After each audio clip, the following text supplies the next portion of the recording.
But it's this hodl thing. Because somebody words. put the D in front of the L and it became something. And it makes it Whatever cool. it is. Those are the people who hold on to it. They don't sell life. it. They don't trade it. But that's what's, I think, interesting about this. Look, I am a believer in blockchain. I'm a believer in crypto. I'm not necessarily sold that Bitcoin is the vehicle. And calling it a store of value, I just, at this point, I'm not sure you can make that call. It's not a store of value. It's a store of speculation. And that's fine, by the way. I have to kind of agree with him. Bitcoin may not be the currency of the future, but let's let them finish.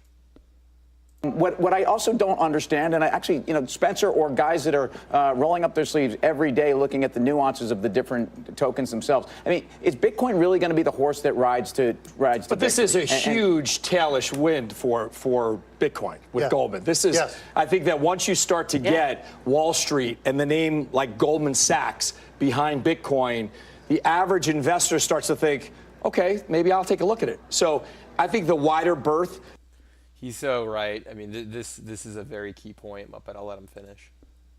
On Wall Street is going to be tremendously bullish for Bitcoin. Well, as Spencer mentions, he talks about demand, and that's exactly why Goldman wanted to get in there. And I think so many other banks are going to want to follow along. That's probably why Jamie Dimon backed away from his initial Bitcoin comments, because they're looking at the same thing. And they're not positioning it. All they're doing is transacting for clients, which is fine. They're not, When Jamie Dimon brought that up, was he defending himself at the time? Probably so, more so than putting this down. He's trying to defend it.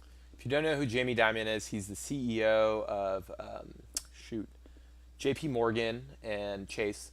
And he was basically a Bitcoin troll, completely flip-flop. He basically down-talked cryptocurrencies in October, and I believe around January when the market was at an all-time high, he kind of changed his position. He did also make the statement that his daughter bought a lot of cryptocurrency like a year or two ago, so his daughter made a lot of money, but let's let them continue. His turf. Now I think with Goldman coming in there, I think you're going to see the rest of the banks want to get in this space.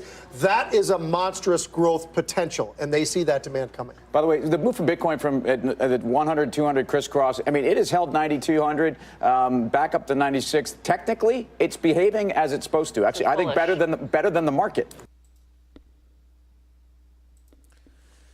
So there you guys go. A lot of people bullish on crypto, especially Bitcoin, especially when you have a big player like Goldman Sachs. And I've mentioned that Goldman is a huge player in any kind of financial instrument because of the money and the power and their ability to influence politicians. I brought this up in the past that they were able to basically, Trump, the president of the United States, ripped on Hillary, ripped on Ted Cruz for taking money from Goldman Sachs. And what do you know? He becomes the president and throws in a bunch of Goldman Sachs people. So this is some really, really good news. And I am going to continue to dollar cost average. I was very hesitant to continue to buy, especially once the market cap went over 400 billion. But I'm going to go ahead and continue to make some purchases. I still am going to probably do like 80% of my purchasing and what money that I have if it goes below 300 billion again, because I do think there is a possibility, and I've already picked up a lot of crypto. But let me know your thoughts.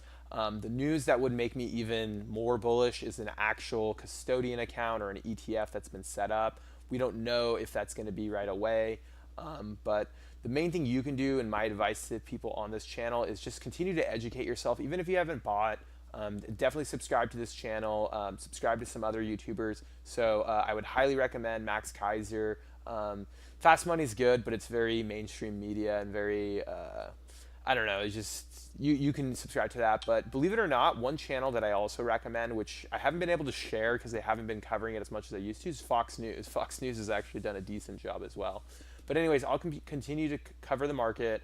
I'm very optimistic. You can see this chart where we're getting closer and closer to matching the old highs of 500 billion in early February.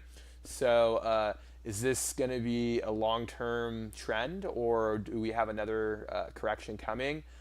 There are some previous articles, if you have some time, the crypto trader videos that I'm posting. There are some people that are predicting another crash of 70%. So definitely check that out as well.